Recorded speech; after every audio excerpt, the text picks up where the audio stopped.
Hello everyone, welcome back to a new video. I'm Carl here at carlstaceyguitartuiton, and I know you clicked on this video because you're like me and you grew up in the era that I grew up in, which is the amazing early 2000s, and you can reminisce and have that nostalgic feeling towards Kerrang, the magazine, the TV channel, all of those sorts of things. So let's get into it, alright? This is my second take filming this video, and I made some really awesome points on the first take because my camera decided to die and not actually record it fully and properly.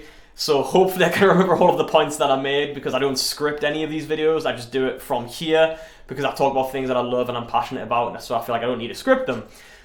In this case, I probably should have, because now I don't know what I'm going to say. But anyways, like I said before, this is something I want to talk about for a while. I love Kerrang. It had a massive impact on me in my life and my upbringing to music, and kind of a massive portion of why I do what I do to this day, playing guitar, being a musician, teaching guitar, all of these sorts of things, alright? So like I said, if you're from that generation, I'm 30 years old, so I got into music really, really young, 5, 6 years old. I started discovering the pop punk and new metal bands of the early 2000s.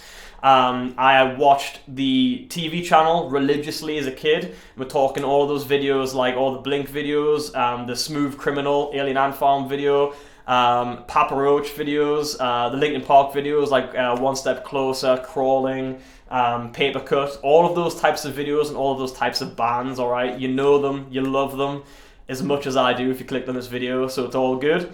You know the impact that that TV channel had on you, Kerrang as an entity as a whole, okay?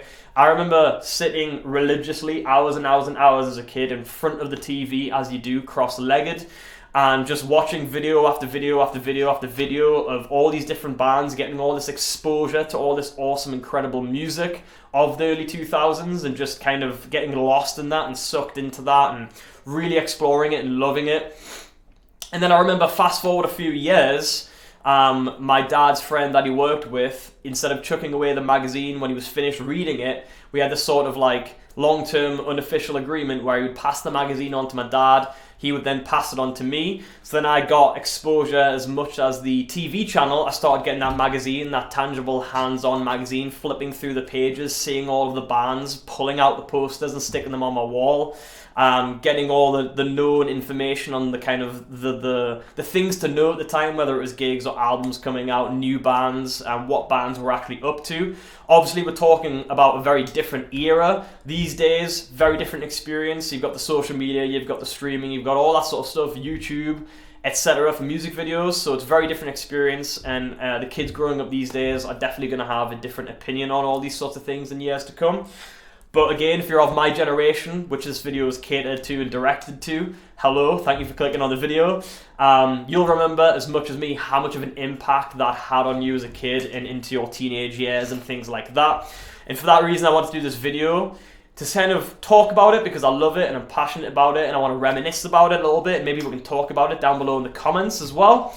But also to say kind of how grateful I am for Kerrang and all of that exposure to those bands early on in my life, because I really feel like I wouldn't be the person I am today doing the things that I'm doing and having a career in music if it wasn't for being exposed to those bands on the TV channel or getting the magazine and seeing all of these cool looking people and musicians and singers and bands and things like that, and just even like the Kerrang CDs that would come out every so often and kind of getting hold of that, and that also discovering new bands, and they would often cover other bands which I would then discover as well. That sort of organic way of discovering music that no longer exists because of Spotify and stuff like that, unfortunately.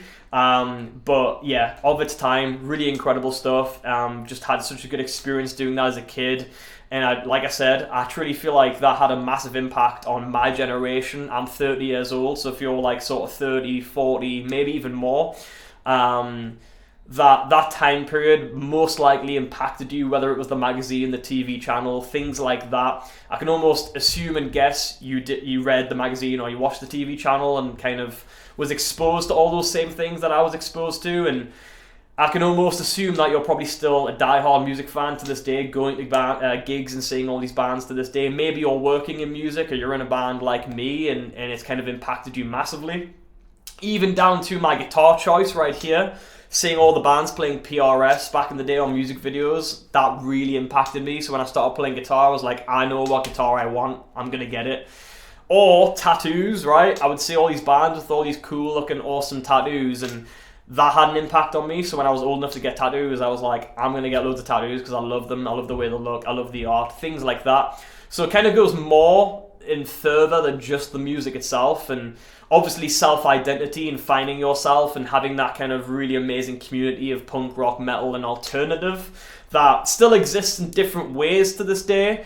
But I truly believe that the kind of golden era of that was early 2000s, Kerrang, TV channel, magazine, all that good stuff, and how much that impacted kids like me and teenagers and everything and everyone between like 2000 2010. I would say was probably that golden kind of decade right there, right? So like I say, if you're like me and you would love all these same things and you experienced all these same things and you want to reminisce about all these same things, let's chat it out down below.